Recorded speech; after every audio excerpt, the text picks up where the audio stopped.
Hello price lord, ಹೇಗಿದ್ದೀರಾ? ಇದನ್ನು ಅದ್ಭುತವಾದ ವಿಷಯದೊಂದಿಗೆ ನಾನು ನಿಮ್ಮ ಮುಂದಕ್ಕೆ ಬರ್ತಾ ಇದ್ದೀನಿ. ಅದೇನೆಂದರೆ ನಮ್ಮ ಸಾಮರ್ಥ್ಯ. ಇದರ ಕುರಿತಾದ ಸ್ಪಷ್ಟತೆ ನಮಗೆ ಇರುವುದಾದರೆ ನಮ್ಮ ಜೀವಿತದಲ್ಲಿ ದೊಡ್ಡ ಸಮಸ್ಯೆಗಳನ್ನು ಸುಲಭವಾಗಿ ನಾವು ಎದುರಿಸ್ಬೋದು. ನಮ್ಮ ಜೀವಿತ ಯಾತ್ರೆಯಲ್ಲಿ ಪ್ರತಿಕೂಲತೆಗಳಲ್ಲಿ ನಾವು ಹಾದು ಹೋಗುವಾಗ, ಸಮಸ್ಯೆಗಳಲ್ಲಿ ನಾವು ಸಿಕ್ಕಿಕೊಂಡಾಗ ತುಂಬ ಸಾರಿ ನಾವು ನಿರುತ್ಸಾಹಕ್ಕೆ ಗುರಿ ಆಗ್ತಾ ಇರ್ತೀವಿ. ಅಯ್ಯೋ, ಈ ಸಮಸ್ಯೆಯಿಂದ ನಾನು ಹೇಗೆ ಮುಂದಕ್ಕೆ ಸಾಗಲಿ? ಅಯ್ಯೋ, ನನ್ನ ಜೀವಿತದಲ್ಲಿ ಸರಿಯಾದ ವಿದ್ಯೆ ಇಲ್ಲ, ಸರಿಯಾದ ಕೆಲಸ ಇಲ್ಲ, ಅಥವಾ ಈ ಪರಿಸ್ಥಿತಿಗಳನ್ನ ಎದುರಿಸೋದಕ್ಕೆ ಸಾಮರ್ಥ್ಯ ನನ್ನಲ್ಲಿ ಇಲ್ಲ ಅಂತ ನಾವು ಇದ್ದಲ್ಲೇ ಇದ್ದು ಚಿಂತಿಸುತ್ತಾ ನಾವು ಕುಗ್ಗಿ ಹೋಗುವವರಾಗಿರ್ತೀವಿ. ಹಾಗಿರುವುದಾದರೆ ಇದೇನೋ ಒಂದು ಸ್ಪಷ್ಟತೆ ನನಗೆ ಬೇಕಾಗಿದೆ. ಅದೇನೆಂದರೆ, ನಾವು ನಮ್ಮ ಕುರಿತಾಗಿ ಯೋಚಿಸೋದಕ್ಕಿಂತ ಹೆಚ್ಚಾದ ಸಾಮರ್ಥ್ಯ ನಮ್ಮಲ್ಲಿದೆ. ಆ ಸತ್ಯವನ್ನು ನಾವು ತಿಳ್ಕೊಳ್ಬೇಕಾಗಿದೆ.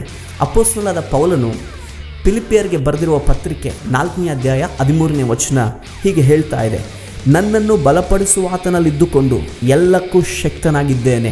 ವಾವ್, ಎಂಥ ಅದ್ಭುತವಾದ ಮಾತು! ನನ್ನನ್ನು ಬಲಪಡಿಸುವ ಆತನಲ್ಲಿ ಇದ್ದುಕೊಂಡು ಎಲ್ಲಕ್ಕೂ ಶಕ್ತನಾಗಿದ್ದೇನೆ. ಹೌದು, ನಮ್ಮ ಜೀವಿತದಲ್ಲಿ ಯಾವುದನ್ನಾದರೂ ಎದುರಿಸೋದಕ್ಕೆ ನಮ್ಮನ್ನು ಬಲಪಡಿಸುವ ಆತನಿದ್ದಾನೆ. ಆದ್ದರಿಂದಲೇ ಪೌಲವರು ಆತನ ಜೀವಿತದಲ್ಲಿ ಬರುವ ಎಲ್ಲ ಸವಾಲುಗಳನ್ನು ಎದುರಿಸಿ ದೊಡ್ಡ ಜಯವನ್ನು ಪಡ್ಕೊಂಡಿದ್ದಾರೆ. ಇದು ನಿಮ್ಮ ಮಾತನ್ನು ಕೇಳ್ತಿರುವ ದೈವಜನನೇ, ನನ್ನ ಜೀವಿತದಲ್ಲಿ ಈ ಸತ್ಯವನ್ನು ನಾವು ಅರ್ಥಕೋಬೇಕು. ನಮ್ಮ ಬಲದಿಂದ ನಾವು ಎದುರಿಸೋದಕ್ಕೆ ಆಗಲ್ಲ, ನಮ್ಮ ಸಾಮರ್ಥ್ಯದಿಂದ ನಾವು ಆ ಪರಿಸ್ಥಿತಿಗಳನ್ನು ಜಯಿಸೋಕೆ ಆಗದೇ ಇರಬಹುದು. ಆದರೆ ನನ್ನನ್ನು ಬಲಪಡಿಸೋದಕ್ಕೆ ಒಬ್ಬನಿದ್ದಾನೆ. ಆತನ ಹೆಸರೇ ಯೇಸು. ಆತ ನಮ್ಮ ಸೃಷ್ಟಿಕರ್ತನಾಗಿದ್ದಾನೆ. ಆತನಲ್ಲಿ ನಾವು ಇರುವಾಗ ಆತನ ಬಲದಿಂದ ನಾವು ಎಲ್ಲವನ್ನು ಜಯಿಸೋದಕ್ಕೆ ಸಮರ್ಥರಾಗಿರ್ತೀವಿ. ನಾವು ಹಳೆ ಒಡಂಬಡಿಕೆಯಲ್ಲಿ ನೋಡೋದಾದರೆ, ಮೋಶೆ ಅವರು ಕಾನಾನಿಗೆ ಇಸ್ರೇಲನ್ನು ನಡೆಸುವಾಗ ಮುಂದೆ ಸಮುದ್ರ, ಹಿಂದೆ ಶತ್ರುಗಳು.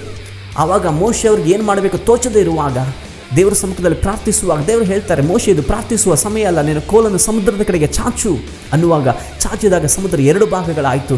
ಇಸ್ರೇಲರು ಆ ಸಮುದ್ರವನ್ನು ದಾಟಿ ಹೋದರು. ಶತ್ರುಗಳೆಲ್ಲ ಸಮುದ್ರದಲ್ಲಿ ನಾಶವಾದರು. ನೋಡಿ, ಈ ದೊಡ್ಡ ಕಾರ್ಯ ನೋಡೋದಕ್ಕೆ ಮೋಶೆ ಸಾಮರ್ಥ್ಯದಿಂದ ಆಗಲಿಲ್ಲ, ಆತನನ್ನು ಕರೆದವನ ಸಾಮರ್ಥ್ಯದಿಂದ ಅದಾಗಿದೆ. ಆದ್ದರಿಂದ ಇದನ್ನೇ ಮಾತನ್ನು ಕೇಳ್ತಿರುವ ದೈವಜನನೇ, ನಿನ್ನ ಮುಂದೆ ಎಂಥ ಸಮಸ್ಯೆ ಇದ್ದರೂ, ಅದು ಎಷ್ಟು ದೊಡ್ಡದಾದರೂ, ಅದರಿಂದ ನಿನಗೆ ಜಯ ಕೊಡೋದಕ್ಕೆ, ನಿನಗೆ ಅದನ್ನು ಜಯಿಸೋದಕ್ಕೆ ಬೇಕಾದ ಬಲ ಕೊಡೋದಕ್ಕೆ ಒಬ್ಬನಿದ್ದಾನೆ. ಆತನ ಹೆಸರೇ ಯೇಸು. ಆತನಲ್ಲಿ ನೀನು ಇರುವುದಾದರೆ, ಆತನ ಮೇಲೆ ನೀನು ಆಧಾರ ಪಡುವುದಾದರೆ, ನಿನಗೆ ಅಸಾಧ್ಯವಾದದ್ದು ಯಾವುದೂ ಇಲ್ಲ. ಎಲ್ಲವನ್ನು ಮಾಡೋದಕ್ಕೆ ನೀನು ಸಮರ್ಥನಾಗಿರ್ತೀಯ. ಆದ್ದರಿಂದ ನಿನ್ನನ್ನು ನೀನು ಬಲಪಡಿಸ್ಕೊ, ನಿನ್ನನ್ನು ನೀನು ರಿಕವರಿ ಮಾಡ್ಕೊ, ಮುಂದೆ ಬಾ. ದೇವ್ರ ದೊಡ್ಡ ಕಾರ್ಯಗಳನ್ನು ನೋಡೋದಕ್ಕೆ ಸಾಧ್ಯವಾಗುತ್ತೆ. ನಿನ್ನ ಬಲವನ್ನು ನೀನು ಆಧಾರ ಮಾಡ್ಕೋಬೇಡ, ಕರ್ತನ ನೀನು ಆಧಾರ ಮಾಡ್ಕೊ. ಇದನ್ನು ಯಾವ ಸಮಸ್ಯೆಯಲ್ಲಿದ್ದರೂ ಅಲ್ಲಿಂದ ಎದ್ದು ಮುಂದೆ ಹೆಜ್ಜೆ ಹಾಕು. ಕರ್ತನ ನೋಡಿ ಒಂದು ಹೆಜ್ಜೆ ಹಾಕು, ಖಂಡಿತ ದೊಡ್ಡ ಜಯವನ್ನು ನೀನು ನೋಡುವವನಾಗಿರ್ತೀಯ. ಹಾಗೆ ದೇವ್ರ ದೊಡ್ಡ ಕಾರ್ಯಗಳು ನಿನ್ನ ಜೀವಿತದಲ್ಲಿ ನೀನು ಹೊಂದಿಕೊಂಡು ದೊಡ್ಡ ಕಾರ್ಯಗಳನ್ನು ನೋಡು. God bless you. ದೇವರು ನಿಮ್ಮೊಂದಿಗೆ ಇರಲಿ. ಆಮೇನ್.